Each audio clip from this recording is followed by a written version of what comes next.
On behalf of the Wilson Center, Brazil Institute, I wanted to welcome you to the National Memorial to the 28th President of the United States. My name is Paulo Sotero. I am the director of the Brazil Institute, which is part of the Latin American program of this institution.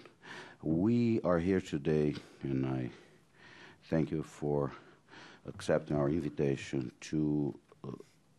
for a discussion on Brazil and Latin America, in quotation marks, in historical perspective. Professor Leslie Bethel, senior scholar at the Brazil Institute, historian, professor emeritus of London University, former director of the Oxford University Center for Latin American and the Center for Brazilian Studies, currently living in Brazil and working at the Fundação Getúlio Vargas there. Leslie Bethel will make the main presentation based on a paper we wrote on the subject.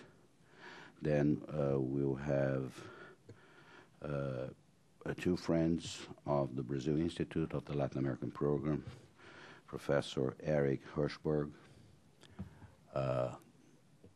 recently arrived in Washington, where he's now the director of the Latin American Studies program at the American University.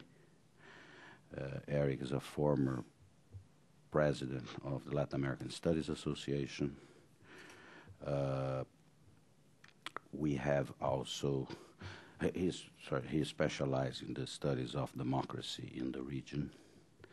We have pleasure also to have with us Julia Zweig, the director of the Latin American Studies at the Council on Foreign Relations, a dear friend, and both Eric and Julia will offer comments to Leslie Bethel's presentation.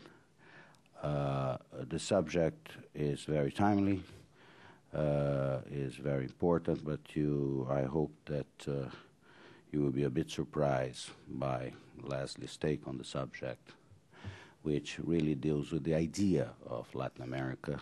It's more recent than you think, and viewed from Brazil is not as obvious as most people think, especially in this town, where you refer to Latin America. Brazilians are sort of divided about this, especially in the government elites, intellectual elites. Brazilians refer to South America, also a new concept. We have many other concepts attached to this. Some Brazilians refer only to Brazil. And I think it's interesting that we have the opportunity to talk about this subject and know a little bit of the history of concepts such as Latin America, and how Brazilians that currently, even officially, prefers South America as the main designation. So with that, I would like to pass the microphone to Professor Leslie Bethel. Thank you. Thank you, Paolo. Good morning. This all began with a paper I presented at a conference in London a year and a half ago, but with a much more provocative title: Is Brazil part of Latin America? The substantive research for the paper was done here at the Wilson Center a year ago, and I completed this essay last summer. I've been working on other things since then, but Paolo thought this would be a good subject for a good debate in Washington, so I'm resurrecting it. And it's highly personal. It's a highly personal piece of research because it goes really to so many things that I've been thinking about over so long. I taught Latin American history for 30 years in 4 universities. I finally held the University of London Chair of Latin American History. I was director of an Institute of Latin American Studies. And for 20 years, unfortunately, I edited the Cambridge History of Latin America. So I'm a Latin Americanist, but unusually, relatively unusually, somebody primarily, almost entirely focused on Brazil, which was a deeply frustrating business. Latin American studies in the United States and Europe are overwhelmingly studies of Spanish America. In the United States, Mexico, of course.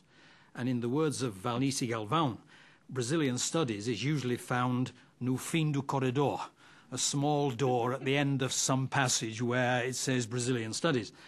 And most Latin Americanists didn't speak Portuguese, knew relatively little about Brazil, Brazilian history and culture certainly, indeed rarely, if ever, visited Brazil.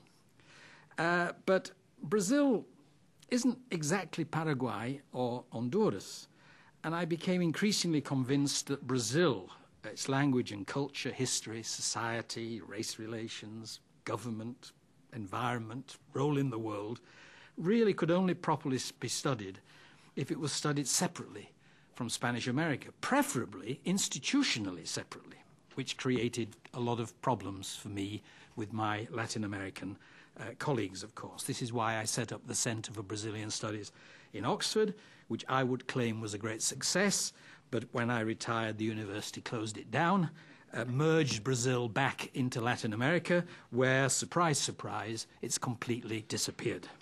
Look at the website. It's very interesting. So this is a reflection on Brazil's relations with the rest of Latin America historically. Part history of international relations and part, mainly, history of ideas. It became, in the end, a very long paper. And although I've reduced it by half for today, I see I still have far too many things to say. So I'll just flag what I think are some of the more important issues historically. I don't think with an audience like this it's necessary to go back again into the whole history of the concept of America, or the Americas, or the Western Hemisphere. The two classic books remain Edmundo O'Gorman's Invención de América and Arthur Whitaker's The Western Hemisphere Idea, Its Rise and Decline. Of course, the Western Hemisphere is not a hemisphere. There is no Western Hemisphere, of course, in the sense of half a globe. It came from the United States, mainly Jefferson, Senator Henry Clay in the early 19th century, the idea that there was an America, a Western Hemisphere, independent of Europe and republican. And Jefferson, interestingly, included Brazil, even though Brazil wasn't independent at the time and didn't become a republic for another 70 years, 80 years.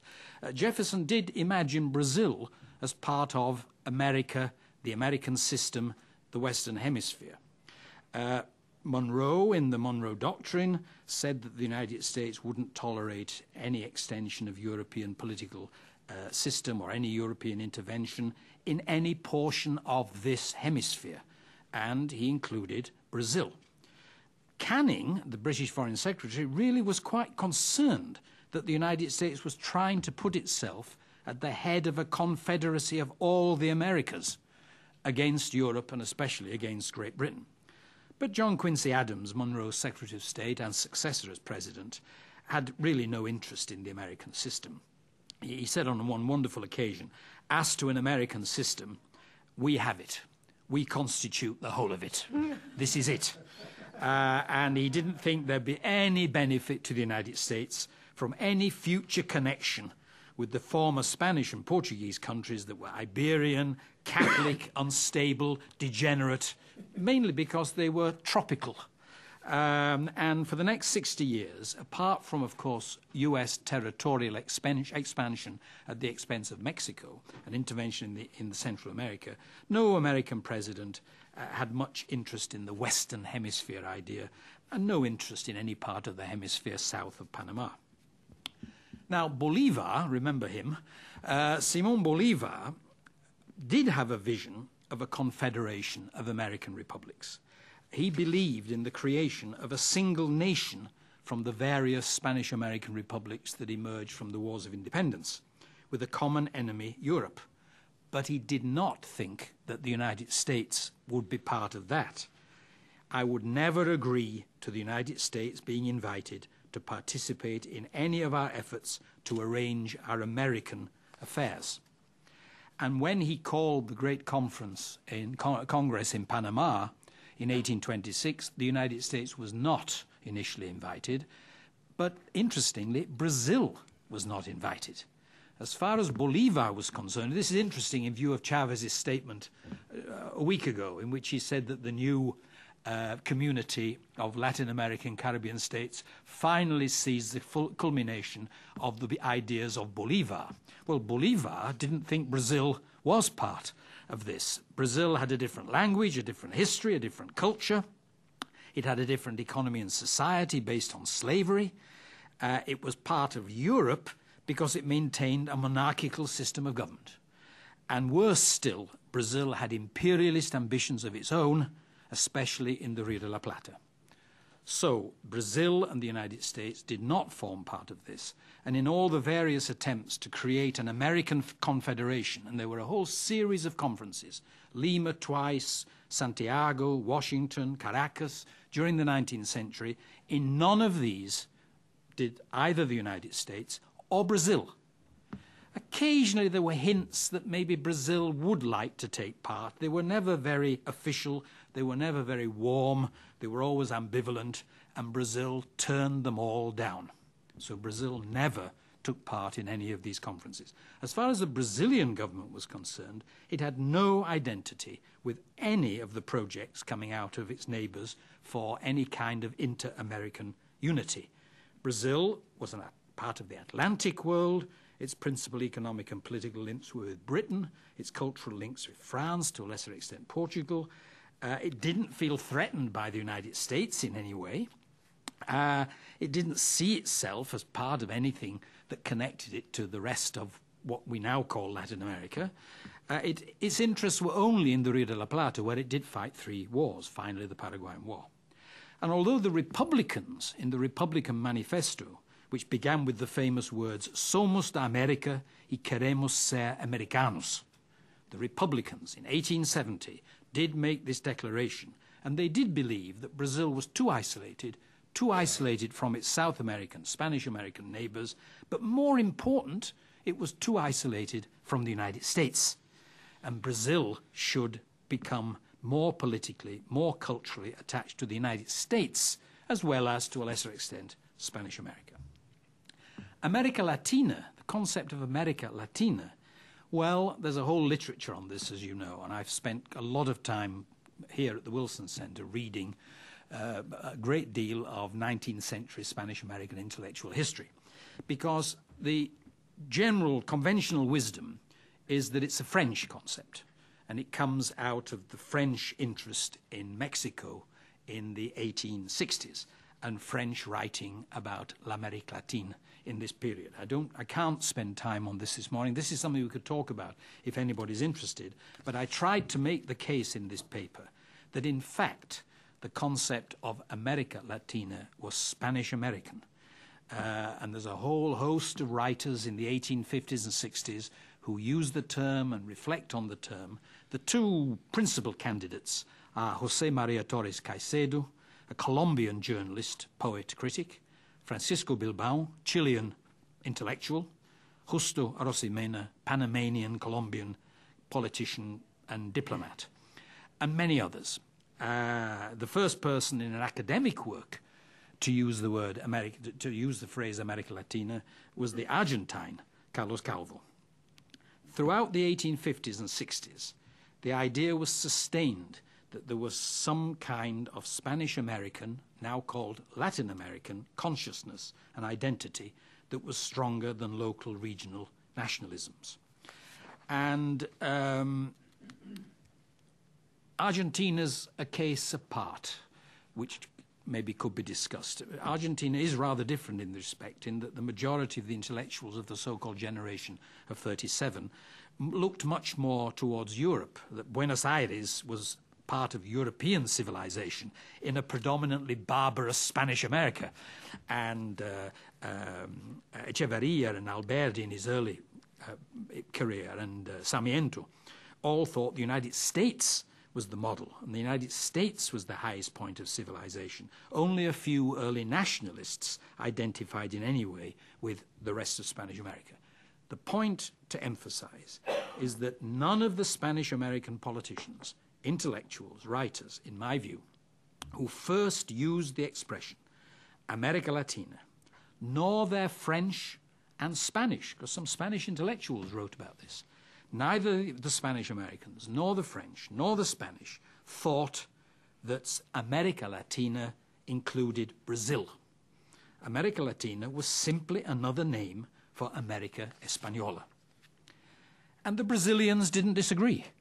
Brazilian writers and intellectuals, although they were conscious that Brazil shared with Spanish America a common Iberian and Catholic background, they were aware more of what separated Brazil from Spanish America: geography, history, economy and society, above all, language, culture, political institutions. Brazil thought it was a stable, civilized force in a violent, unstable, barbarous Spanish-American environment.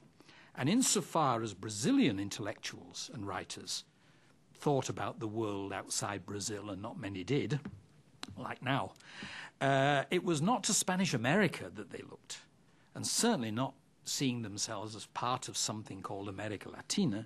They looked to Europe and increasingly to the United States.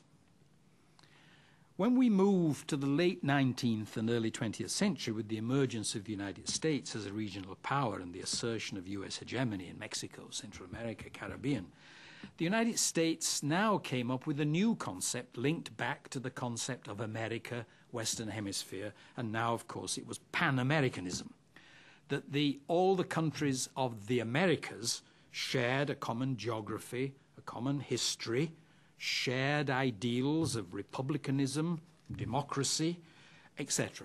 And the aim was to promote US trade and investment throughout the region, but it was also to create a more orderly, predictable political structure in the South and deter any lingering European intentions towards the Americas. The governments of Spanish America, as you know, we can talk about this later also, treated this almost without exception with deep suspicion and mistrust. They condemned the Spanish-American War, they condemned US intervention in Panama, in Dominican Republic, in Mexico, in Nicaragua, etc. The Brazilians were different again. The Brazilians, after the proclamation of the Republic in 1889, sought to develop closer relations with the United States. This was the beginning of the Americanization of Brazilian foreign policy. Governments of the Republic, like governments of the Empire, were not much interested in os povos da língua espanhol, or as nações latino-americanas, the others, except for the negotiations with most of the South American republics over the frontiers with Brazil. Very successful arbitrations, for the most part, negotiations to settle the frontiers between Brazil and its neighbors. Some increasing interest in what was going on in Argentina and Chile, which was beginning to impress some Brazilian politicians and intellectuals, Argentina and Chile. But on the whole, Brazil continued to emphasize its links with Europe and now increasingly its links with the United States. In the Americas, in the Western Hemisphere, there were two major countries, the United States and Brazil. And US global hegemony was inevitably going to replace British hegemony in Latin America, and it was in Brazil's interest to maintain close ties with the United States. So Brazil did not condemn the Roosevelt corollary to the Monroe Doctrine. The United States did not condemn US intervention in Cuba and US intervention in Central America. Brazil was an enthusiastic supporter of Pan-Americanism and gave its full support to the United States in all the international conferences, now referred to as Pan-American conferences. In the First World War, Brazil alone declared war on Germany, along with the United States. Brazil alone played a major role in the League of Nations, encouraged by the United States. And in the 20s and 30s, Brazil focused increasingly on its relations with the United States, which of course had now replaced Britain as Brazil's principal commercial partner and was challenging Britain as Brazil's principal source of capital, both portfolio and direct. And so during the 1920s and 30s, the United States remained a central pillar of Brazilian foreign policy, and this was reflected in the major role played by Brazil alongside the United States in the Second World War. Spanish-American intellectuals from the 80s to the Second World War were also hostile to the United States, to US imperialism, to US culture, to Pan-Americanism. It's a broad generalization, but in general there was resistance to this. The catalyst was the Spanish-American War. And now the idea was not just America Latina, but Nuestra America. This was different from, superior to Anglo-Saxon America. And you can see this in the writing of a whole range of Caribbean intellectuals, most importantly José Martí. You can see it in the writings of the Uruguayan José Enrique Rodó, and in the Colombian José María Vargas Villa, and many leading intellectuals who took this line about Nuestra America, America Latina, different from the United States. Some of them, now that Brazil had abolished slavery and become a republic, some of them began to see some of the similarities and emphasize some of the similarities between Brazil and Spanish America in culture, in religion, political structures, etc. The term Ibero-America enters the discussion now to refer to Spanish and Portuguese America. But very, very few showed any real interest in Brazil. In the paper, I discuss one or two remarkable exceptions. But in general, from my reading, my understanding of the intellectual history of this period, surprisingly few Spanish-American intellectuals who thought at all about the outside world, thought about America Latina, thought that it had anything to do with Brazil.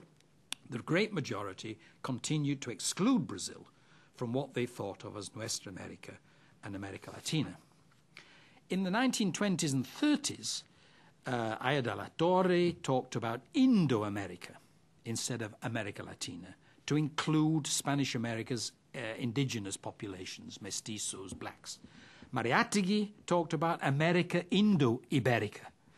But again, and mostly they were hostile to Brazil because Brazil, like Argentina, with no really significant indigenous populations, and Brazil as an ally of the United States, on both counts, was going to be an obstacle to the second independence of the Naciones Indo-Americanas.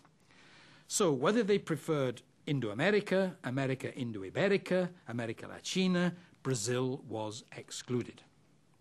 And Spanish-American writers and intellectuals in this period focused on their own national identities, and beyond that, Hispanic or Latin American culture, which was different from the United States and different from Brazil.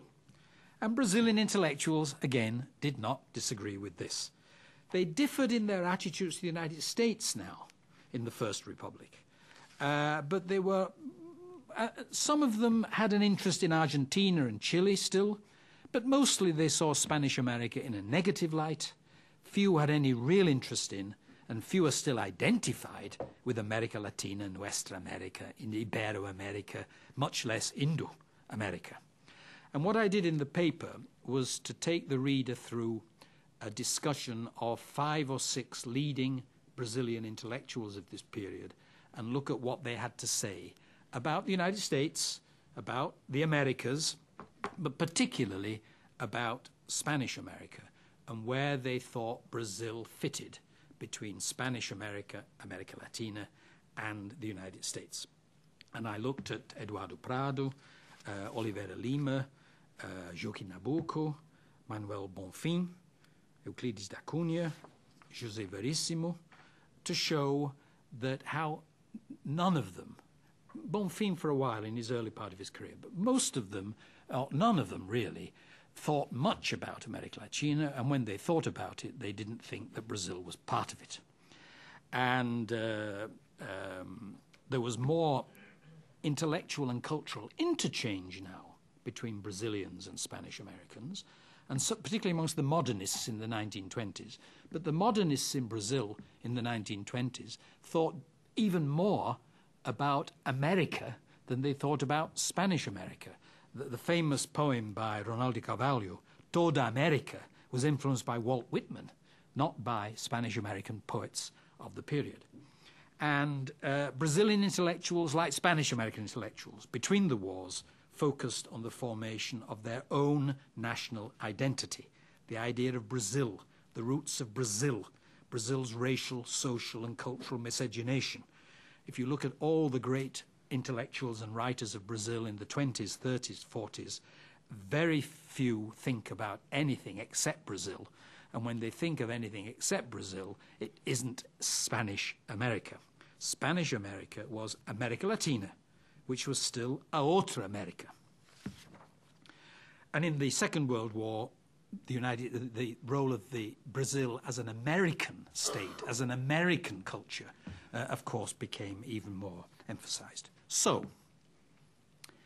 when did Brazil become part? If what I've said is broadly acceptable, and we'll no doubt a great deal to discuss there, but if the view I've taken both of Brazil's government-to-government relations with the Spanish-American republics and the relationship between Brazilian intellectuals and writers and Spanish-American intellectuals and writers and the concept of America Latina, where it came from, how it developed, and to no doubt exaggerate the point that there was remarkably little contact, and certainly Brazil didn't, neither the Spanish Americans nor the Brazilians at the governmental level or at the intellectual level thought that Brazil was part of something called America Latina. So when did Brazil?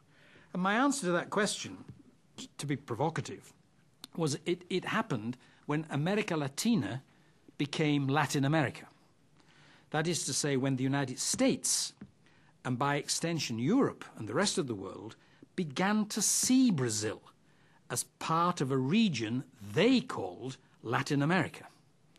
And this began really in the 1920s, but especially in the 1930s, during and immediately after the Second World War. In that period, I argue in the paper, the outside world, mainly in the United States, but then this filters across to Europe too after the Second World War, they began to see a region called Latin America in which Brazil figured. And from then on, Brazil, in that thinking, and then there's a certain amount of self-identification, as I'll explain, Brazil became part of something called Latin America. There's a long history, which I won't bore you with now, the use of the term Latin America in English in the United States. It goes back at least to the 1890s and into the first decade of the 20th century. There's an interesting moment, which isn't in the paper. I've read about this recently. In 1918, Aurelio Espinosa was professor at Stanford and editor of a new journal, Hispania, dealing with the languages and literature of Spain and Portugal. And he deplored what he called the increasing use of the words Latin America to refer to the region south of the United States. No, it was called Spanish America, or if you like, Hispanic America. To include Brazil, but there was an enormous amount of ignorance and neglect of Brazil in intellectual circles in the United States. And the debate about what to call the first historical journal devoted to Latin America is fascinating. They had votes. They voted. The committee, which had agreed to set up the first journal of history dedicated to the area south of the United States. Is it going to be the Ibero-American Historical Journal? Or is it to be the Latin American Historical Review?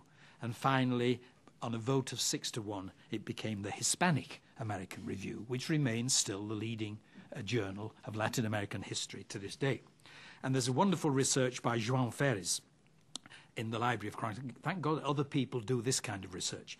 He went into the Library of Congress and the New York Public Library, and he worked out how many books and journals had the title Latin America. Before 1900, none. Between 1900 and 1910, 2. Between 1911 and 1920, 23. Between 1921 and 1930, 25.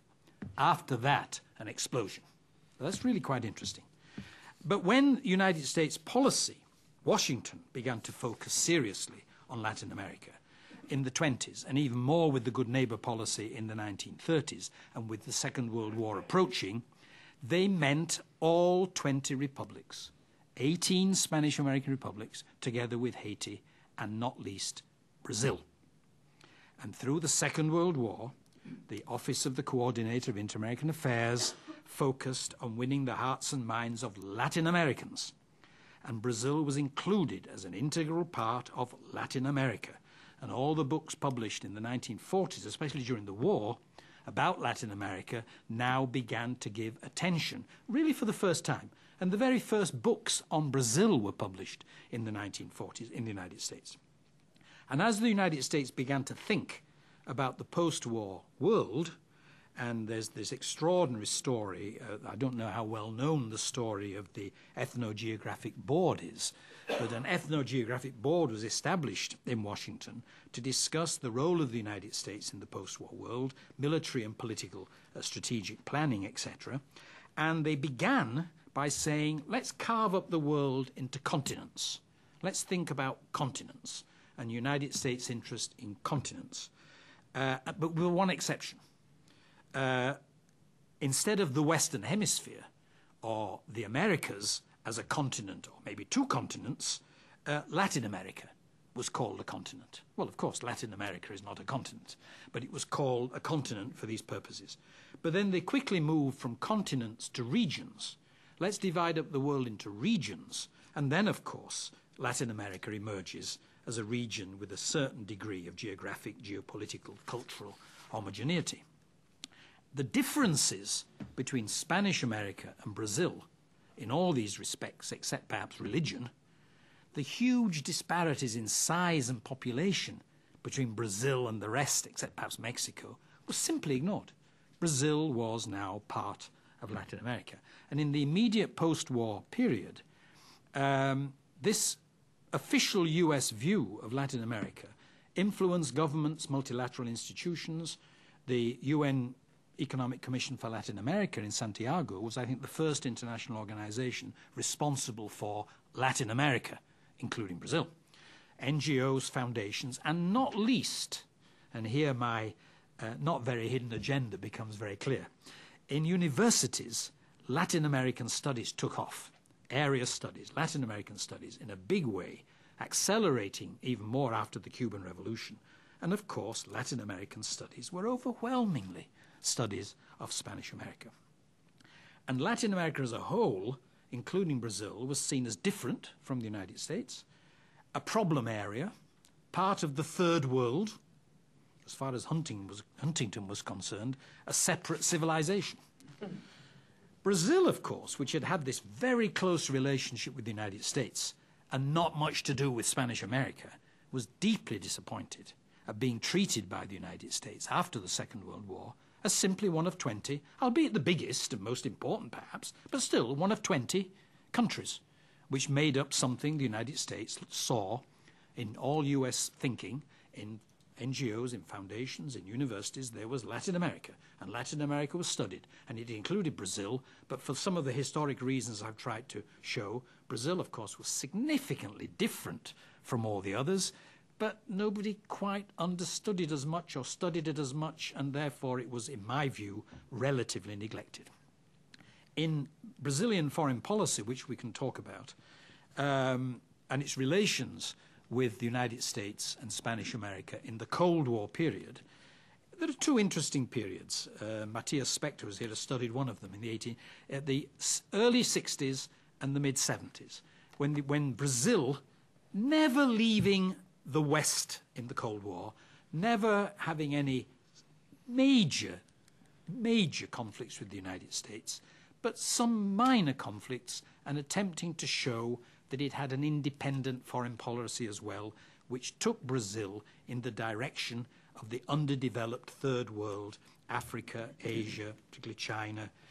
Apart from Cuba, not much interest in the Spanish-American republics. Brazil, after all, was now the dominant country in what the United States called Latin America. Its population had grown from 30 million in 1930 to 170 million. It had an average growth of 7% for 40 years, from 1940 to 1980. Brazil was the dominant force, didn't wish to play a dominant role, even when invited to do so by the United States.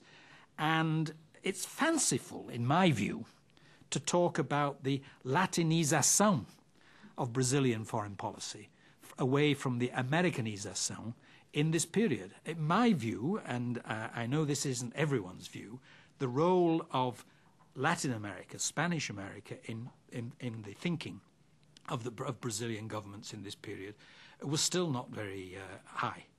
40 years after the Second World War and the beginning of the Cold War, during which Brazil had been regarded and treated by the United States and the rest of the world as part of Latin America, Brazil was still, really had no deep engagement with the rest of the region. And as far as intellectuals were concerned, this is another part of the history which is interesting, and to summarize briefly, Spanish-American intellectuals in this period too, with a few exceptions. You know, Rodriguez Monegal at Yale, Angel Rama, there are some great figures who began to take Brazil seriously, study Brazil, but the vast majority did not. Who is more important in Spanish-American intellectual life than Leopoldo Sea in Mexico? Who wrote more books with Latin America in the title? Nobody than Sea. And in his magnum opus, Fuentes de la Cultura Latinoamericana, 3 volumes, Mexico, 1993, edited by Sea, 100 texts on Latin American culture, 3 on Brazil. And it goes on. El País, last month, had a cultural supplement, El País in Madrid, Rethinking Latin America. 19 distinguished Latin American writers and critics rethinking Latin America. No single Brazilian was in there. And the Brazilians took the same view, with one exception. And this is important. The exception is the left in the Cold War period. Intellectuals on the left, in solidarity with their Spanish-American colleagues in the left against US imperialism, many of them having spent time in exile in Spanish-American countries, and a whole raft of distinguished Latin American intellectuals, including Cardozo, on the left began to write about Latin America, including Brazil, began to think about Latin America. But the majority of Brazilian intellectuals, I think it's fair to say, like most Brazilians, continued to think that Latin America meant Spanish America. Brazil was not really part of Latin America, and certainly they weren't Latin Americans. And I think the increasing number of Brazilians living in the United States don't think that they're Latinos. One final twist to the story that will no doubt lead to even more discussion. There's one twist to this story in the post-Cold War period.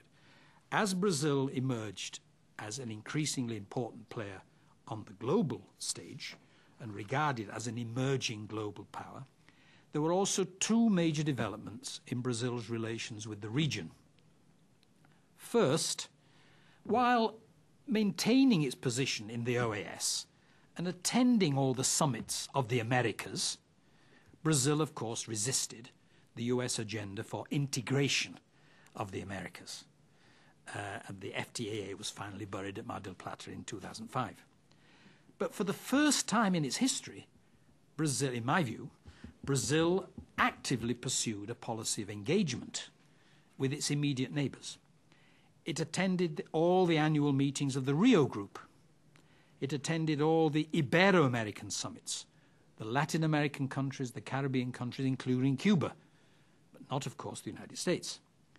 But its neighbors were now South America and not Latin America. And this was a conscious decision taken, reinforced by the fact that, of course, Mexico joined North America. Does North America exist? Mexico joined North America in 1994. And Cardozo hosted the first summit of South American presidents in 2000. And at the third one, the South American Community of Nations was formed. And at the summit in Brasilia in 2008, hosted by President Lula, the community became the Union of South American Nations. And improved relations with the South American neighbors, political and economic integration of South America became the principal focus of Brazilian foreign policy under Lula. And the most comprehensive survey ever undertaken of opinion within the Brazilian foreign policy community, diplomats, senators, business leaders, academics, journalists, commissioned by the Centro Brasileiro de Relações Internacionais in Rio, conducted by Amaury de Souza, 100 in-depth interviews, 250 questionnaires carried out in 2001, 2008, begins with the words, "In the last 20 years, Brazil has expanded significantly its presence in the world and in South America. The rest of the book has a great deal of interest to say about Brazil's agenda in South America. And interestingly, opinion is even more sharply divided in 2008 than it was in 2001. The book has nothing to say at all about Latin America, and the term America Latina doesn't even merit an entry in the index. Thanks. Thank you very much, Leslie. Now I would like to invite Eric to comment. Eric, please. Okay, well, thank you, Paulo, and thank you, Leslie. A couple of weeks ago, this talk was initially scheduled for a couple of weeks ago, and the blizzards got in the way. But I wasn't originally on the program. Victor Bulmer-Thomas, the economist and historian, was going to be on the program. And Victor's an old friend, and he wrote to me and said, I'm going to be at the Wilson Center where I'm going to debate Leslie Bethel on Brazil. I didn't ask him, what's the debate? I imagined a kind of, Victor on one side, Leslie on the other. Anyway, subsequently was sent this paper, which is a wonderful paper, and I'm not going to debate Leslie on Brazil, both because I'm not really a Brazilianist and because I think the paper is quite compelling and persuasive. I think that it's a wonderful intellectual history, certainly the best that I have seen, of the evolution of the concept of Latin America and, as he says, its absence in Brazilian thinking over the past couple of centuries, and the degree to which, and it emphasizes the degree to which, when Spanish-speaking Latin America, quote unquote, is on the agenda in Brazil, it is about South America rather than this concept of Latin America. And I think the paper is quite persuasive and thorough in that regard. And it's also quite interesting the degree to which, when Brazilians' gaze is toward the rest of the hemisphere, it is much more with regard to its relationships with the United States. And this goes all the way back into the 19th century, as he lays out. And of course, also the paper is quite interesting. Leslie mentioned the quote from John Quincy Adams on the degree to which the United States, at important points in its history, also had no interest in Brazil and no interest in no conviction behind the concept of Latin America. The attention to the ways in which Bolivar, as opposed to the contemporary Bolivarians, saw this region as not including Brazil is also quite telling. There were exceptions, as Leslie mentioned here. I think in his presentation he was painting with very broad brushstrokes. He talks about how Vasconcelos and Alfonso Reyes in Mexico were exceptions to this general trend in in Spanish-speaking Latin America, not to think of Brazil as part of this universe. But for the most part, it was a two-way, the disinterest was two-way. It was both from Spanish America and from Brazil itself. A couple of observations. I mean, some of you will know that the Latin American Studies Association recently held its first ever Congress in South America, and it was held in Brazil. And so there were somewhere between 5,000 and 6,000 scholars primarily from the Western Hemisphere, who gathered for a period of several days at the Catholic University in Rio. And one of the things that was quite striking to me, as I was one of the organizers, the principals behind that meeting, was the degree to which U.S. Latin Americanists, the frequency with which U.S. Latin Americanists had never been to Brazil. And it really is quite striking, including many of the senior people in the field who I had occasion to talk to in advance of the meeting and at the meeting.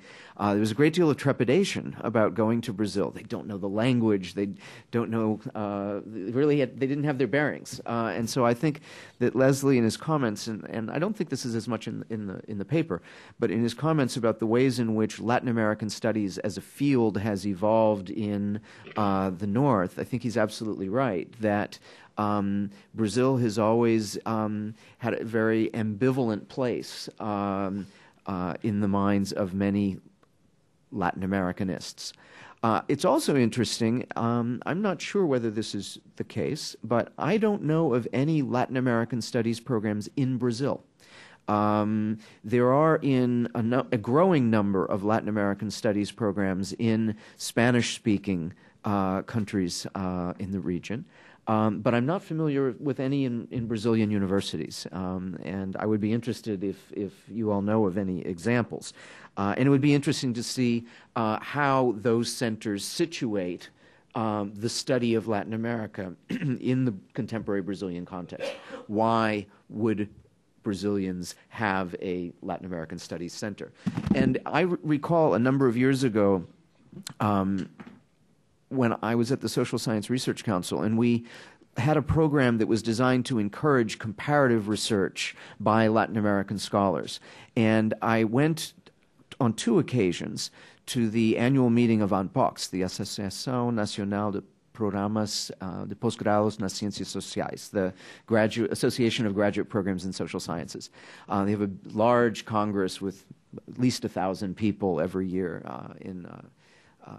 and I remember trying to kindle interest in this grant program for comparative research, and we could not get applications from Brazil. And comparative research in Latin America.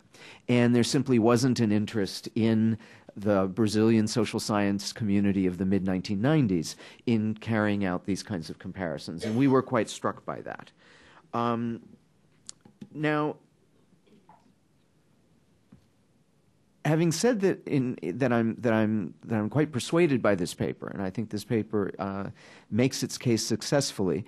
I did sense that there was a missing current, because when I think about Brazil in a Latin American context, and here I'm thinking as a political scientist rather than a historian or an intellectual historian, I look at the period from just before the Second World War to the present and see recurrent themes that are at the forefront of debates in Brazil and practices in Brazil that are quintessentially Latin American.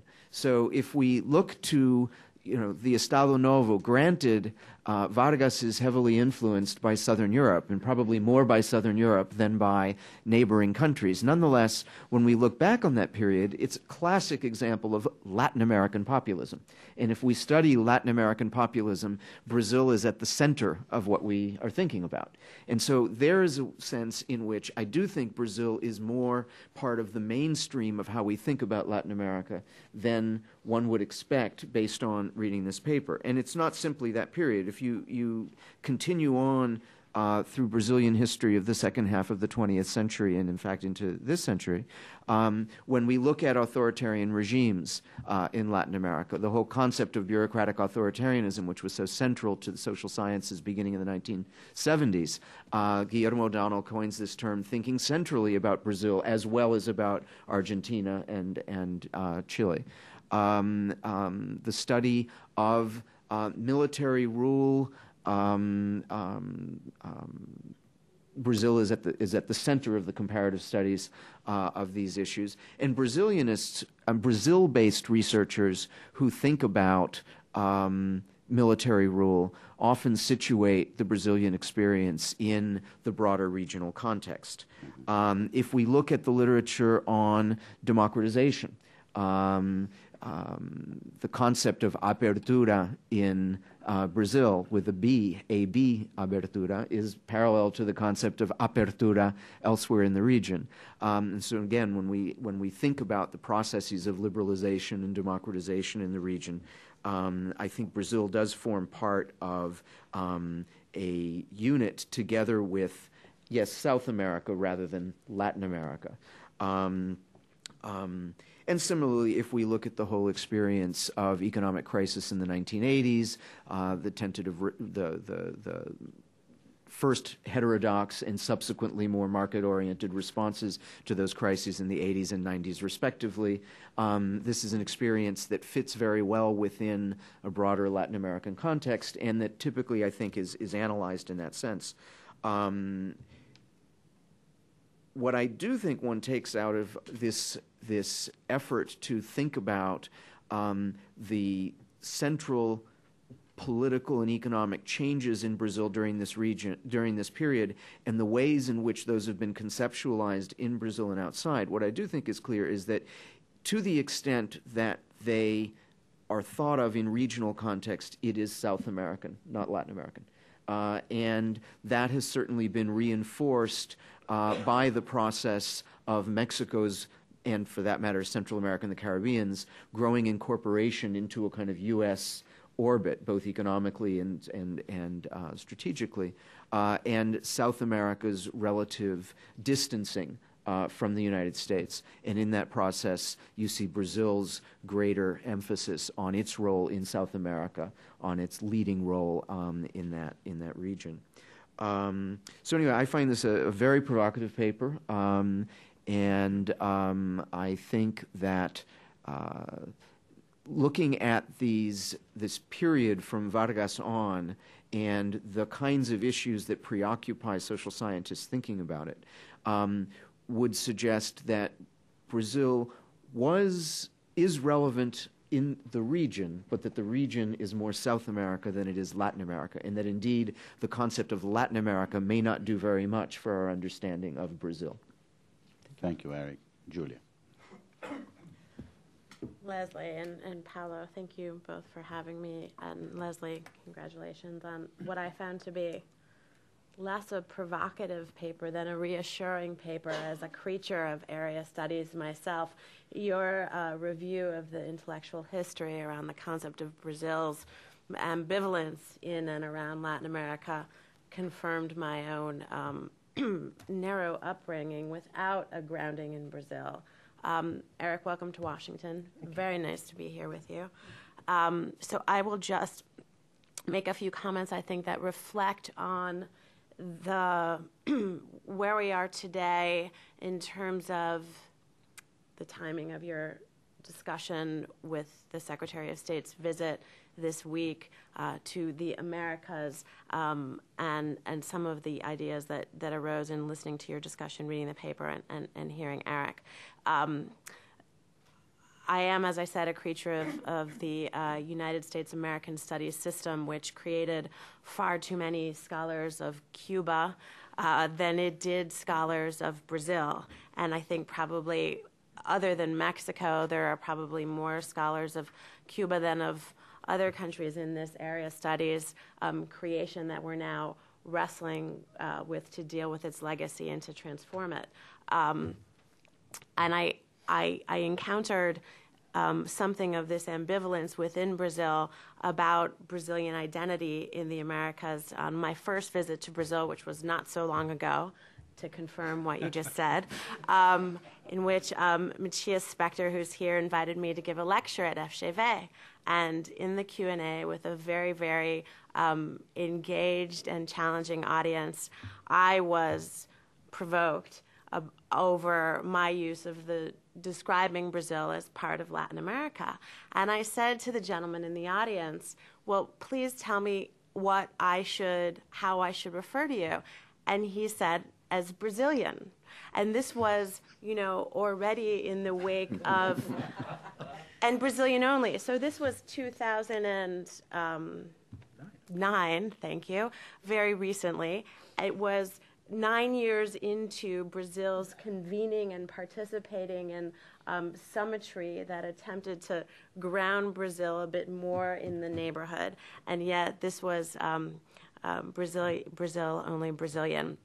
I think, we're at this interesting moment when I'm thinking about the meeting at Cancun just last weekend, where Brazil and Mexico together declared the creation, I'm gonna goof up, the Community of Latin American and Caribbean States, whose next meeting will take place in Caracas, notably. Brazil and Mexico there together, the United States and Canada excluded from that package. And is it the case that what we're seeing is a sort of diplomatic political separation of the United States, I don't know where to put Canada, but of the United States from these new regional organizations, even at the same time as we have capital and human and trade integration. And Brazil, of course, it's playing a very important role, I would say, well beyond South America, as we saw not only with the regional diplomacy in Cancun, but of President Lula's visit in the victory lap that he's just begun to make, but also sort of if you look at the financing of BNDES, it's a large development bank. Think of it as a sovereign wealth fund. The trade financing that BNDES is now undertaking extends into the United States. It's now in Mexico, Central America, really throughout the hemisphere, the Americas, and I hope we can, in this room, come up with a new vernacular, because clearly we don't have it. In any case, it may be that up to a certain point historically, as you say, there was a very strong differentiation, separation, but I really do see now, and this is in part a reflection of the decline of American influence, that Brazil needs, or its current foreign policy vision seems to be based in a notion of Brazil as the power of South America, anchored in the Americas as a necessity for becoming a global power, or a power of global influence. Now, we have had this discussion about, and very recently, of whether Brazil is attempting, in fact, to leapfrog over its being rooted in South America and the Americas, and jump into the status as a brick, playing globally in various different spaces. But I think what, in fact, we're seeing, and what we don't know, is whether this will continue after this year's presidential election in Brazil. What we're seeing is a strategy that looks at both being grounded in Latin America. Leslie, you noted that even President Lula most recently sort of upheaved your argument by referring to what you give me the line, well, was it? I was making an argument against myself. Exactly, thank you. That when Brazil was involved in Honduras, Lula was heard several times to talk about Nossa America Latina.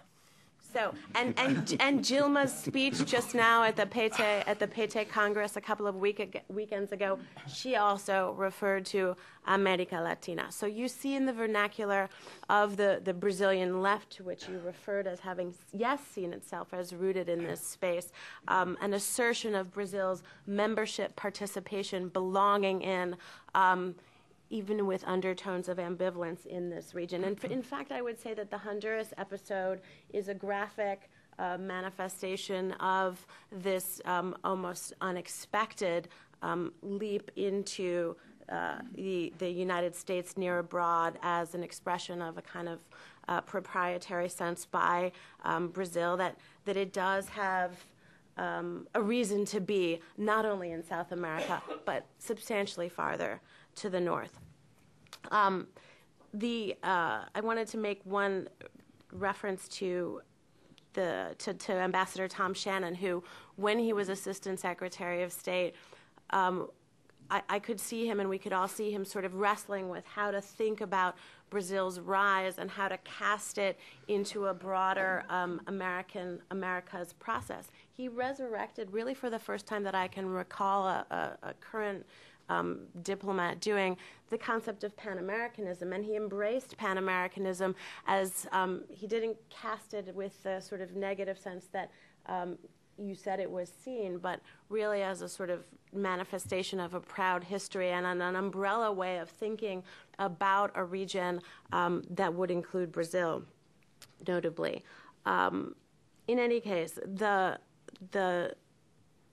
I think we're at a moment now, just to conclude, which in the wake of Cancun and in the wake of seeing Brazil's insistence of late of being part of not just South America, but Latin America, of perhaps, and I'm not sure, a turning point in Brazil's perhaps moving away from its historic ambivalence toward a strategic view that necessitates having a very strong role in the Americas, in Latin America, as a complement to its global strategy. And there I'll stop. Thank you very much, Julia. Just before I open, I'd like to make 3 remarks. One, tag on what Julia just mentioned, keep in mind the growing importance, economic importance of Brazil in South America, and if you want to use the old concept of Latin America, driven by the size, the growing size of Brazilian GDP and the growing presence of Brazilian global companies in the region and in the world. Second observation, I was only the 3rd journalist in Brazil in the 70s to specialize in Latin America. There was no such thing. Newton Carlos was the first, Carlos Castillo was the second, I was the 3rd. Very difficult to sell this product, even South America, to Brazilians in general. It's very difficult. Veja magazine, when Mercosul was signed, Veja magazine, the 4th largest weekly magazine on earth, and the largest, most influential magazine in Brazil, published a 1-column piece with the title Acordo Cucaracha. That was it. This is one of the most, and the prejudice that I always felt proposing stories about the region, because that was my job. President Lula comes to power and goes to Ecuador, I think, 2 weeks after his inauguration in 2003, and makes the following statements. Brazil is ready to assume its greatness. We are the natural leaders of this region. And I could see my friend diplomats and everybody say, don't say it, quiet, because it's not the style. It's not the temperament of the country. Although President Lula, obviously, having continued something that, as Leslie observed, started with President Cardoso, defining the area for Brazil geopolitical influence, has, I think, made probably great strides on this. But the question remains, it's very difficult for Brazilian diplomats to formulate and sell to Brazilians this policy. It's not, there are 3 wonderful Brazilian diplomats here, and they know this. It's not obvious, it's not easy. Final observation that was to open the debate, this notion that Julia mentioned about, Brazil emerging, and some believe that Brazil necessarily, in order to assert its global role, has first to be recognized as a regional leader. And I hear some intellectuals say, well, not necessarily. Would you point an example of a country, a global leader, a major leader that was first a regional leader before? Is that necessary? And this is another discussion going on in Brazil, very challenging, I think. With that, I wanted to open for questions. Please identify yourselves. I will start here, sir. Wait for the microphone, please. Amanda is bringing it. Thank you. I am Wojtek Mastny, former fellow of the Wilson Center. Professor Bethel, I am an emeritus professor of history too, like yourself. Unfortunately, not of Latin American history. I'm a Europeanist, and most of my work has been in the history of the Cold War. And I would like to have your opinion about one issue that is related to what particularly interests me, that is to say the impact of the end of the Cold War in different parts of the world, including Latin America and Brazil, and how it may be related to the topic of the lecture.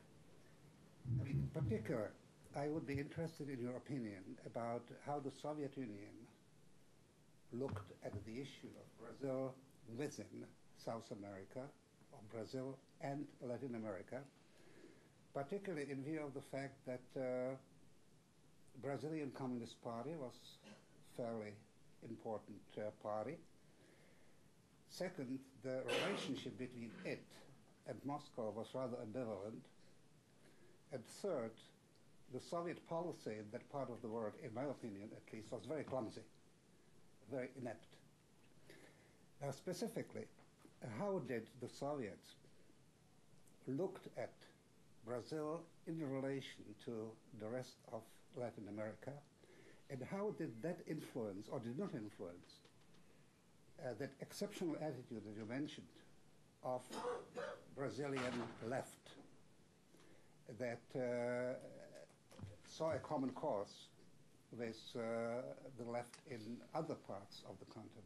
Yeah? And when we talked about the left, maybe one can also make the distinction that Castaneda makes, those two different lefts.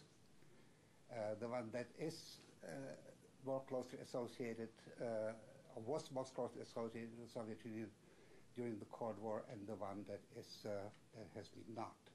So this is my question, and what, if any, difference this makes regarding the developments since the Cold War? Thank you, Leslie. Am I trying to answer that now? Yes. Are we collecting? Well, let me collect two more. Norman. I had some comments to make on both Eric and Julia, of course, at some point, but yeah. No. Yeah. No, let's collect questions, then when we start, you can make the comments. And I'm just trying to... Thank you. Norman Bailey, Institute of World Politics, and author of a book called Latin American World Politics. We know what terminology I you used. might be here. Yeah. It's a wonderful paper. It's a wonderful talk that you gave. And one of the things that I was most struck by is the importance of terminology. It is affected by what people think, and it affects how people think. And it's greatly overlooked. I do agree with Julia that you sort of left out the concept of Pan-America and Pan-Americanism, the Pan-American Union, the Pan-American Society, and so on and so, which for a time was a term that was used extensively, but that's a minor situation. I think you did downplay, at least in your talk, isolation of the rest of South America from Brazil. With the exception to New York than it was to get from Brazil to Bogota, for example, much easier. That's number one. Number two, the language. Portuguese is not Spanish. Very few Spanish speakers speak Portuguese. Very few Portuguese speakers speak Spanish. Very few people speak both Spanish and Portuguese and English. That problem is one that to some extent still exists, but of course has been greatly reduced. And so language and geography, I think, should be given more attention. And for Professor Hirschberg, the dictatorship of Getulio Vargas was not affected at all by what was going on in Spanish America. It was a reflection of what went on in Italy and Portugal during the interwar period. Thank you. Finally, José Raúl, brief question, please. José Raúl Perales, he is from the Latin American program here at the Wilson Center, specializing in Central America and the Caribbean. But a doctoral dissertation on Argentina and Brazil, so guess where my question is coming from. Just two very quick comments. In terms of, Eric, regarding your comment about a center in Brazil that studies Latin America, the only one to my mind, that comes to mind, actually is one that I visited, is the Centro de Estudio da Bacia do Prata in the Universidade Federal Rio Grande do Sul, which of course explains why it's there. In addition, one thing that also occurred to me about a process that happened in Brazil that might also be very telling about where Brazil fits in Latin America had to do with the debate about industrialization, which happened simultaneously with Argentina and with Mexico, not in consultation with them, but the way in which it manifested itself and the way import substitution industrialization emerged in Brazil, in spite of its own varieties, etc., all bore striking resemblances to the rest of the region. And so that's where some of the strength of it comes. Just have one quick question for Leslie. Leslie, imagine you're giving this talk in Buenos Aires, right? And you're coming to Argentina to give this talk.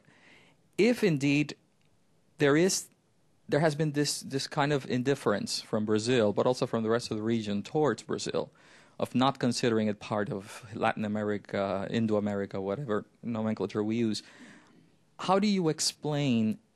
And this has more, not just, and we can talk about the wars and all of that, but how do you explain Argentina's obsession with Brazil, not in terms of the bilateral relation itself, but also in terms of a leadership of South America that has always figured in Argentina's foreign policy? When you were talking about the different authors that spoke about Brazil and Latin America, you didn't mention one Argentine. And so how do you account for that? Yes, Leslie, go ahead in the order. Let me start with Jose Raul, since this has come up several times when I've thought about this and talked about this, and I do have a section in the paper which I skipped because of time.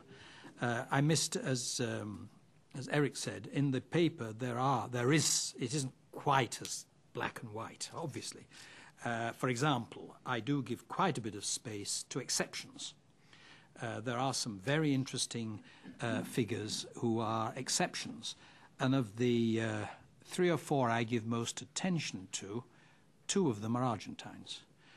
2 Argentine intellectuals who did think about Brazil and did think that Brazil was part of something they regarded as Latin America. The others were Mexicans, Vasconcelos and Reis. And also, there were some exceptions within Brazil, not so many, but you can find some Brazilians who have a slightly more nuanced view of Brazil's place in the region, Brazil's place in the world, and have something good to say about Spanish America and have some interest in closer relations with Spanish America. These are exceptions, and I try to give attention. But I finally concluded they were very much exceptions. There were very few, at least I couldn't find any more.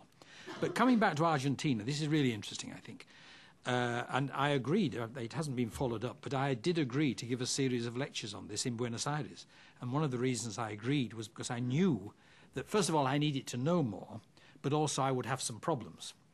Because you could argue that Argentina isn't part of America Latina. You could argue that Argentina is an exception. And this is how Argentine intellectuals, I have a section in the paper which argues specifically that in the 19th century you don't find this same attitude to America Latina. On the contrary, you find Echeverria, Alberdi, Sarmiento, all arguing, we've got nothing to do with those other Spanish American republics. These are awful places, barbarous places. We're Europeans.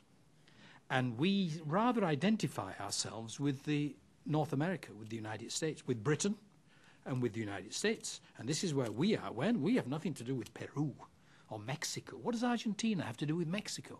So this is how they saw things. And there's more could be made of that. And secondly, there's no doubt that I have downplayed, and I should give more attention, to the relationship between Argentina and Brazil. This is a central fact of Argentine foreign policy and Brazilian foreign policy. It is a theme running through. It is the one point, really, in which Brazil does engage with Spanish America because of the history of the Rio de la Plata, because of the wars, because of the Paraguayan War, and then because, of course, Argentina emerged as the most important country in Latin America. If you take 1900, if you take 1930, what is the most advanced, most successful, most important, economically, politically, culturally maybe? What is the most important country of Latin America? Argentina, not Brazil. And so Brazil has this fixation with Argentina, maybe the threat from Argentina. And then as the whole thing is reversed, as Argentina goes into its long-term decline and Brazil begins its really impressive growth from the 40s onwards, then Brazil becomes the most important country. And Argentina then fears Brazil. And then we reach a point where we had with Matias, we had a conference in Rio de Janeiro, and we invited a leading Argentine intellectual who'd also spent a lot of time in Colombia, so he knew South America, but he was an Argentine intellectual. And we invited him to a conference on this kind of topic. And we assumed that he would then give us this Argentine view. And he began by saying, look, let's face it, Argentina's finished. There is no future for Argentina. Argentina doesn't exist. We need Brazil. We need Brazil to lead us. And I was talking to my colleague from Peru on the metro last night, and I said I'm going to give this talk about Brazil and Latin America, and she said, Peru needs Brazil, she said. That was your phrase, I think. So the whole balance has shifted, and that's important, I think. On Norman, I agree entirely that I did give some attention. I gave more. There's the whole discussion of a ilha do Brasil. Brazil is an island. Eduardo Prado wrote a lot about this in the 1890s, and it's a theme running through Brazilian intellectual life. Brazil is an island.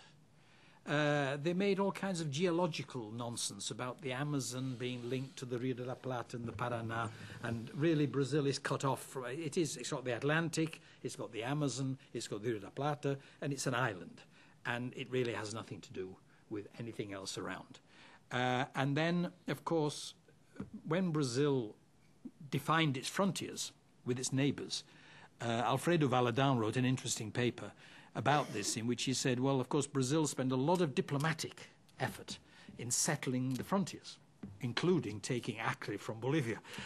By negotiation, by arbitration, Brazil fixed its frontiers to its own advantage in the 1890s and early 1900s. But then immediately turned its back. Okay, we've settled our frontiers. That's all. We're not going to do anything else. There's no march to the west, as in the United States, until the 40s, 50s and 60s. And even then, the space isn't really filled up. And Brazil comes up against the Andes and the Amazon, and the relationships are very limited until the revolution in transportation and some improvements of infrastructure. And now, willy-nilly, Brazil is linked to its South American neighbours much more. And with the investments we've talked about, there's a process going on in which Brazil is engaged, is involved with its neighbours in South America. How far that goes, how far integration will go is another question, but it certainly exists. And certainly I would emphasize language. Eric said that I've been relatively kind on the Latin Americanists, and he mentioned this conference in Rio. In the original paper, I had a footnote, the final footnote, and it was so aggressive and so provocative that friends of mine said, really, there's a limit to what you can say. You've got to take it out.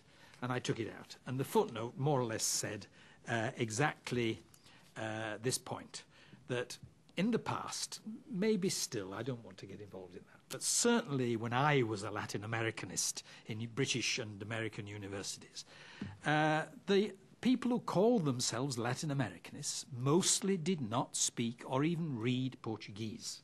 They didn't. And they didn't know much about Brazil. And they never went to Brazil. And if they went very briefly, a couple of days for a conference. And they were rather, in my view, some of the English Latin Americanists I knew were a bit frightened of Brazil, because they called themselves Latin Americanists, but the 1/3 of Latin America, a rather important third, was just a black hole. And this became almost an embarrassment. And I've seen this in so many cases. How many books and articles have you read about Latin America, which when you really go into it, you think, well, where's Brazil? What are they saying about Brazil? And they're usually saying nothing at all about Brazil. Or if they do, it's usually wrong. And this is an incredible frustration, because Brazilianists in academic life, until now things are beginning to change, I think. But in the past, in academic life, a Brazilianist, of course, had to teach Latin American studies.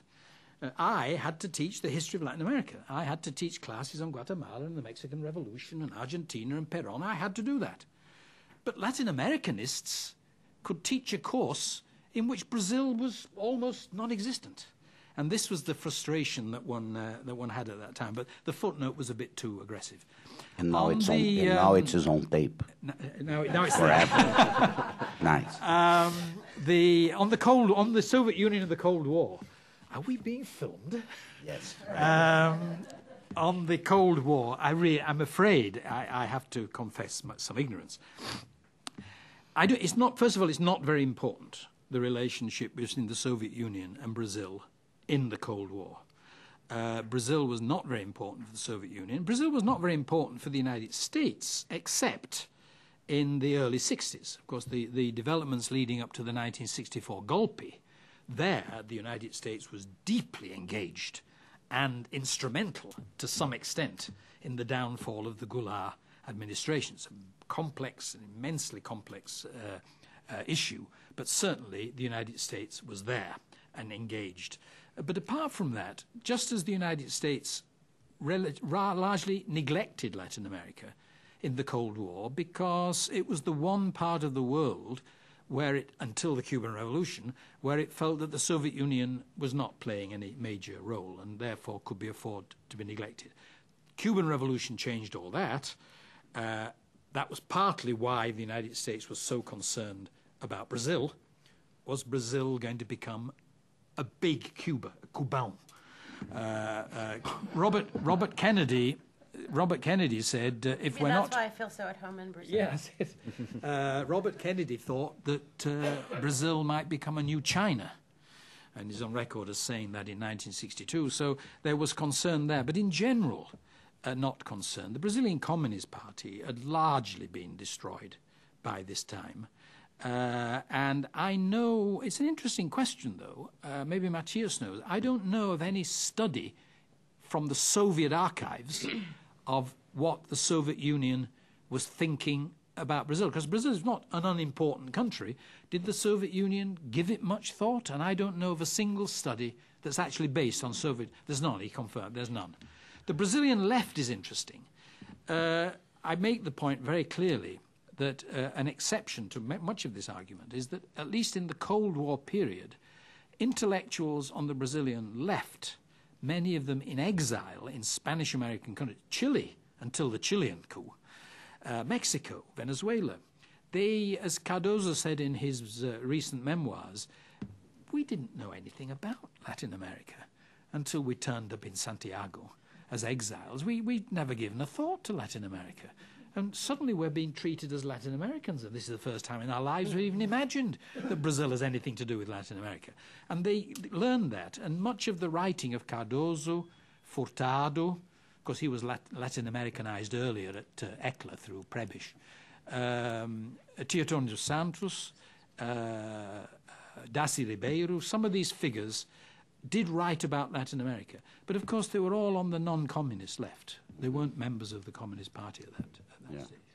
And former members of the Communist Party in Brazil and of it, many dissidents can be found in every political party today in Brazil. So they're all very flexible ideologically, I think.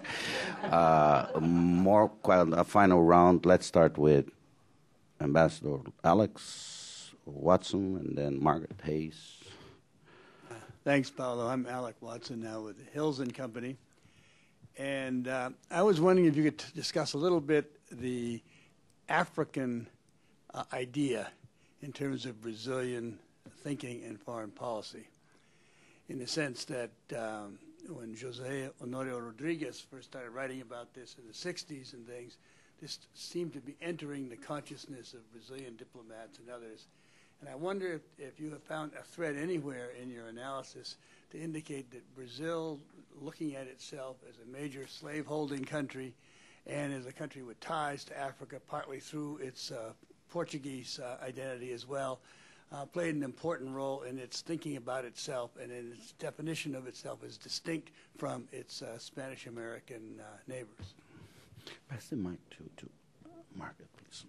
Thank you. Thank you. Margaret Daly Hayes, and eu sou brasilianista, but I've always found it very difficult to sustain a career in Brazilianista business. I wanted to tease out, I think, as Eric said, he focused on the political thread, but the economic thread.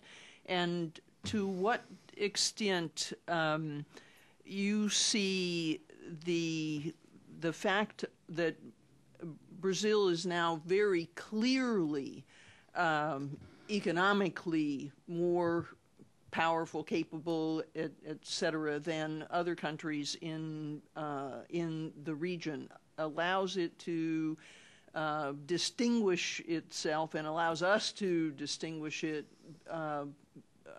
more than in the past. And we can talk about, those developing countries down there. Now we really talk about, as we did in the 70s, we talk about Brazil as an emerging power. And but I like to say with my friends that now the futuro chegou. Partly because, as Paulo said, Brazilian corporations operate around the world in the way that they didn't before. Brazil is clearly dominant and has been for a long time over its principal Latin American rival, Argentina, demonstrated fiscal stability early on and so forth. And to what extent does the distinction follow economic power on the global scale?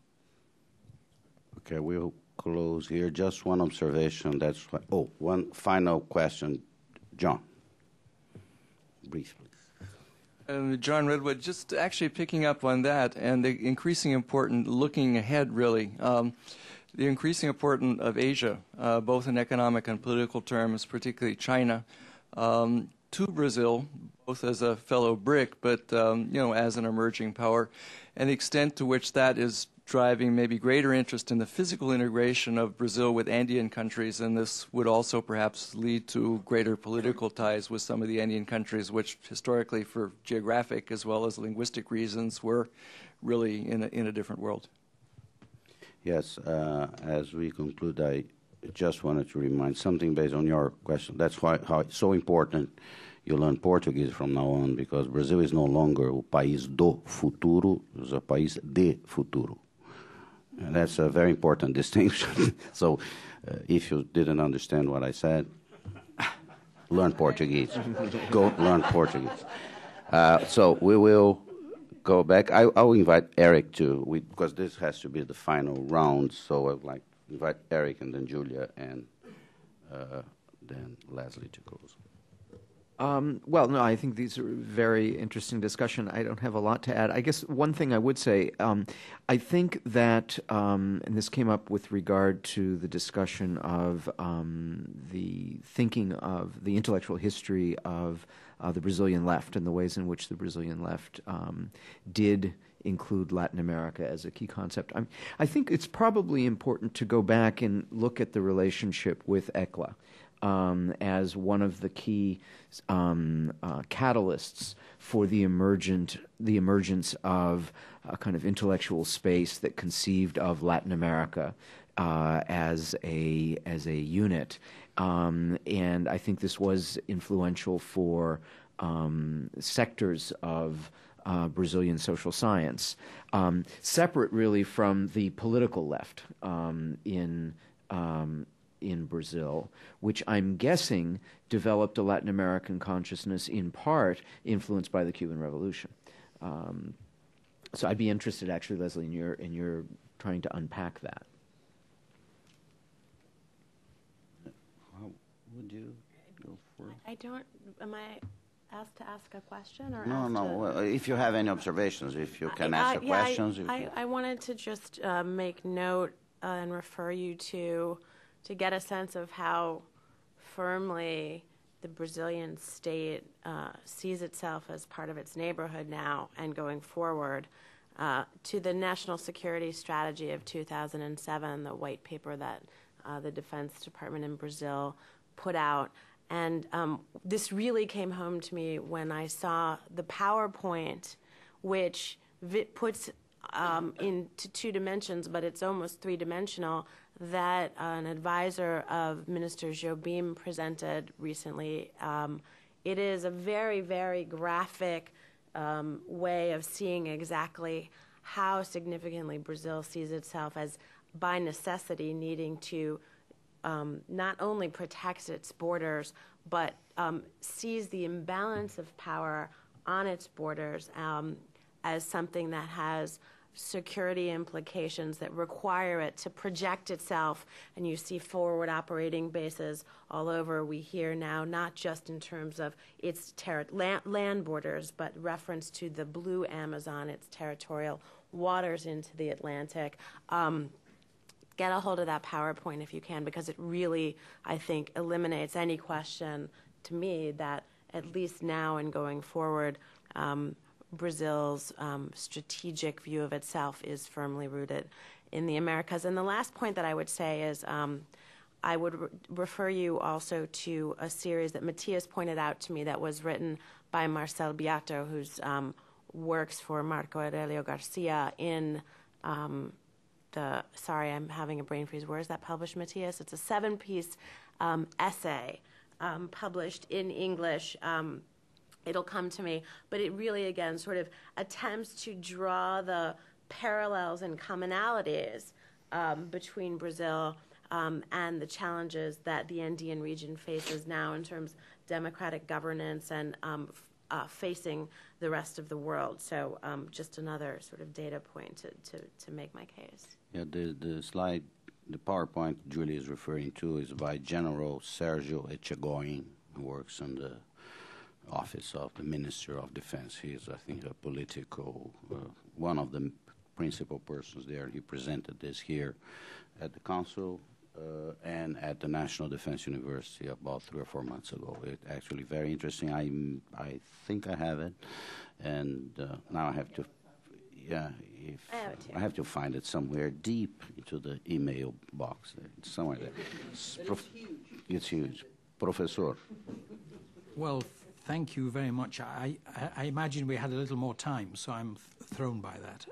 And there have been so many interesting comments and suggestions. Go ahead. Briefly. I thank you all for the questions and the comments, and Eric and Julia in particular. And it's made me rethink of a number of things. Certainly the issue of Argentina is very much in my mind now. I think this question of the left is very interesting and could be explored further. I have to confess that in a very early discussion of this issue, the person who drew my attention to this was Miguel Carter, who was here over a drink in Rio. We were talking about this, and he raised this whole issue of, well, there is another exception here. Think about the left. Think about the left in Brazil. And I started thinking about the left broadly defined.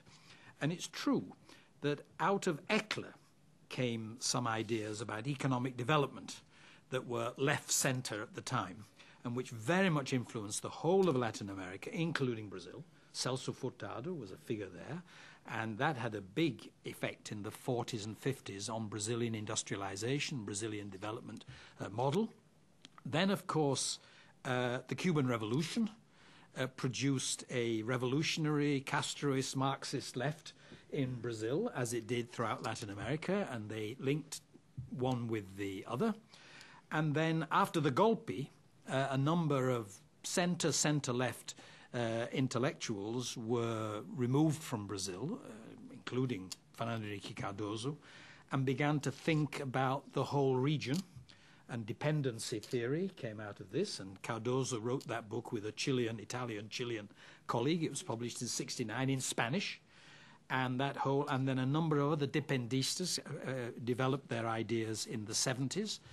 And they developed ideas about Latin America, in which they included Brazil, because they were opposed to U.S. imperialism, and they were opposed to the idea that Brazil was a sub-imperialist power, acting on behalf of the United States, which the left, broadly defined in Latin America, opposed. And what's interesting here, I think, is that one of the reasons why there is so much ambivalence in the current administration in Brazil about this regional identity is, of course, because many of these people are in power now for the first time. And many of these people, on the one hand, the policy is global emergence, South America. But many of them come from this Latin American past, and they have links. Why does Brazil have such close links with Cuba? Why does Lula go so frequently to Cuba? Why does, from time to time, the words America Latina slip into the discourse? And they forget, no, it's South America now. But Lula said Nos America Latina. Marco Aurelio Garcia was very much involved in the recent meeting, which is to set up a new regional organization, which is Latin American and the Caribbean. And Lula gave a very enthusiastic, very anti-imperialist, very anti-American speech alongside Morales and Chavez, and they had a different agenda, but they're all part of this new regional organization. Do we take it seriously, though? Is it just rhetoric?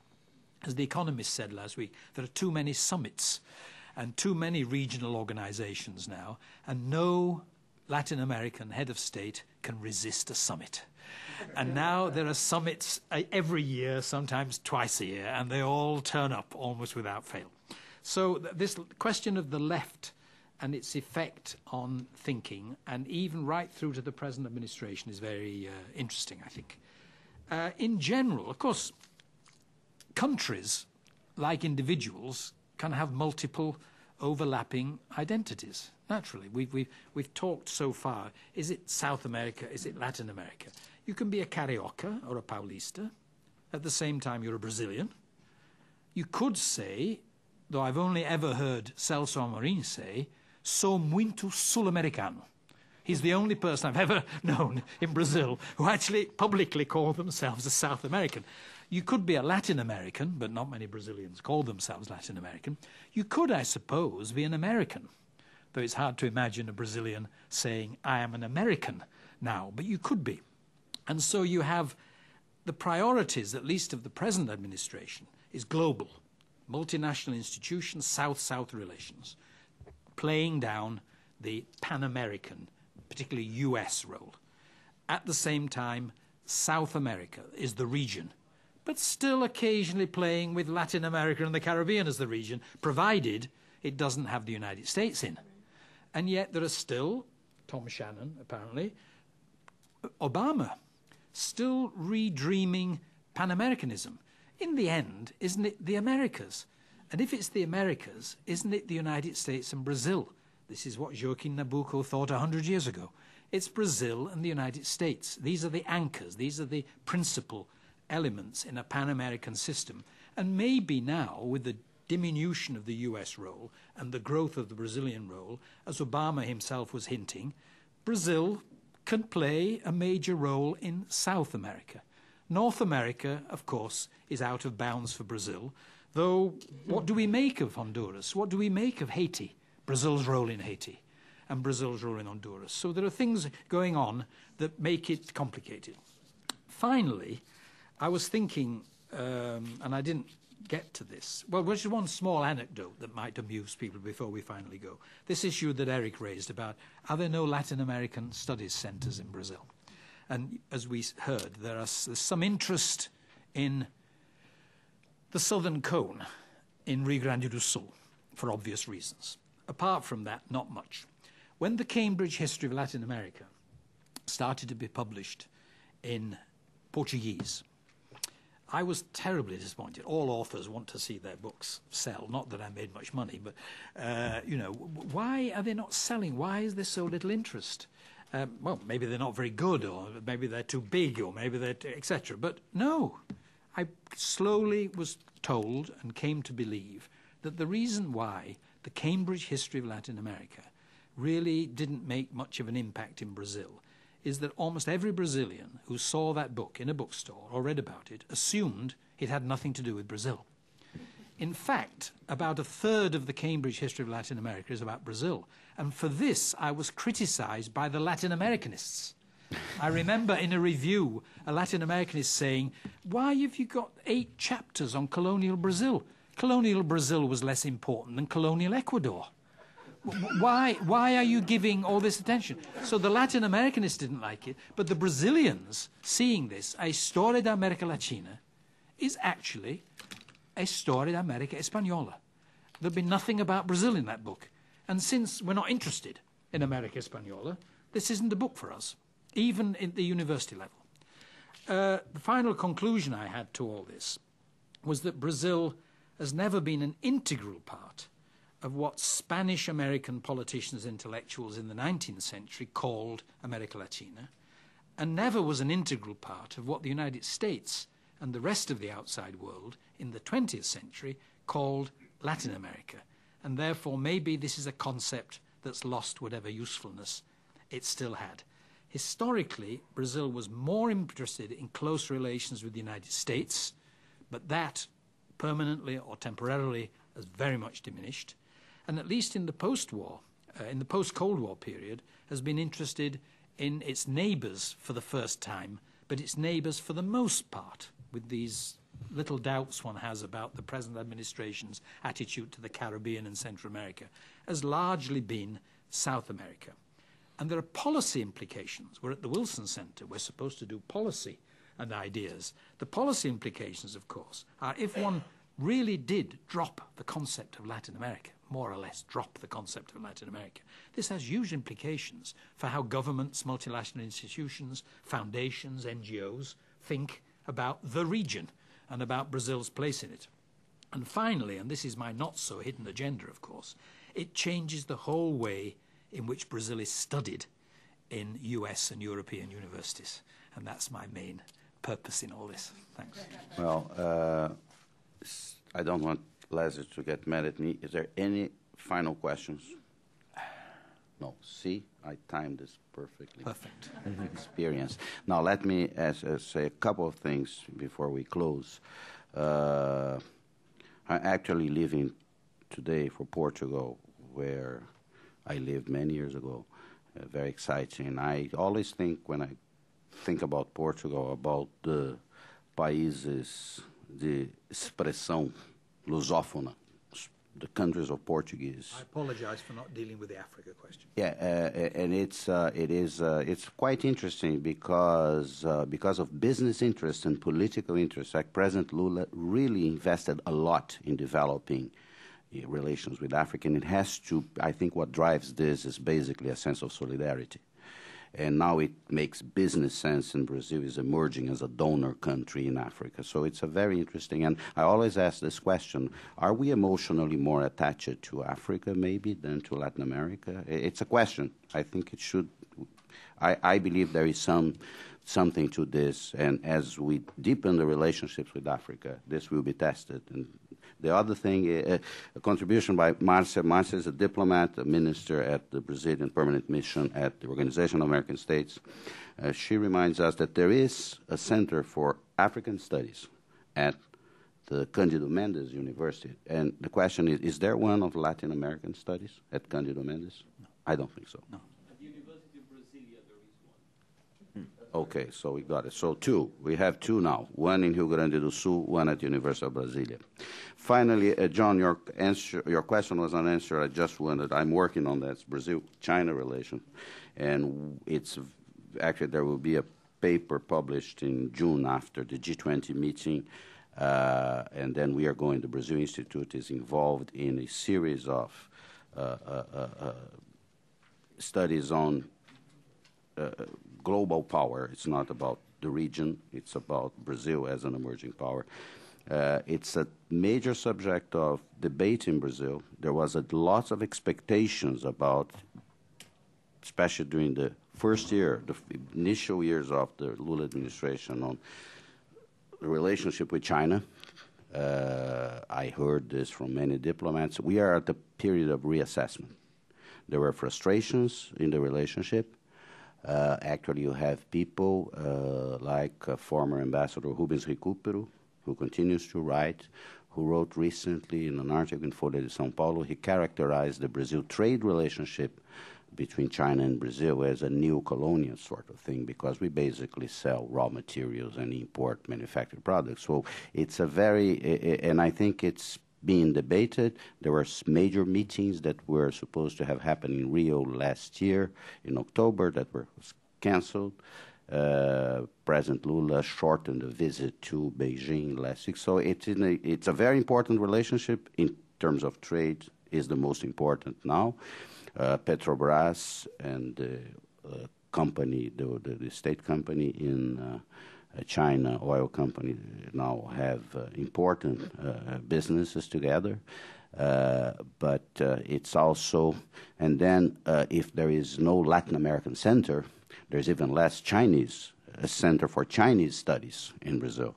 Actually, there is only one or two centers for the studies of the United States in Brazil. It's nothing against Latin America or any particular country. It's just because Brazil, you know, Cabral discovered Brazil in 1500. Brazil discovered the world just about maybe 25 years ago that we started to. So this is also part of. Isn't there a new BRIC center at PUC opened last month? There's a new center for the study of, last week, a center for the study of the BRICS opened in PUC, Rio, was it? PUC, Rio? And that's also significant. Yeah. So we are discovering the world in its new and current shape and format. With that, I wanted to thank you very much for being here, especially special thanks to Leslie Bethel, to Julia Zweig and Eric Hirschberg. Now, to be continued on Friday of next week, March 12, we are going to have a whole day conference here going deeper into the relationship between Brazil and the Americas. It's about Brazil as an emerging power, how Brazil sees itself and how others see Brazil. Others in the region, we are having 3 panels of discussions there. You are all welcome to come. Leslie will be our chair, and he has helped us, advised us on how to organize that. I thank you again very much for coming. Stay in touch. After the 12th of March, we are going to start a discussion about little situation we are going to have in Brazil this year, which are going to we are going to elect a successor to President Lula. So on April 7th, we will be back here. I will invite you back here to get information, analysis about that. Maybe we will announce the results then. Thank you very much.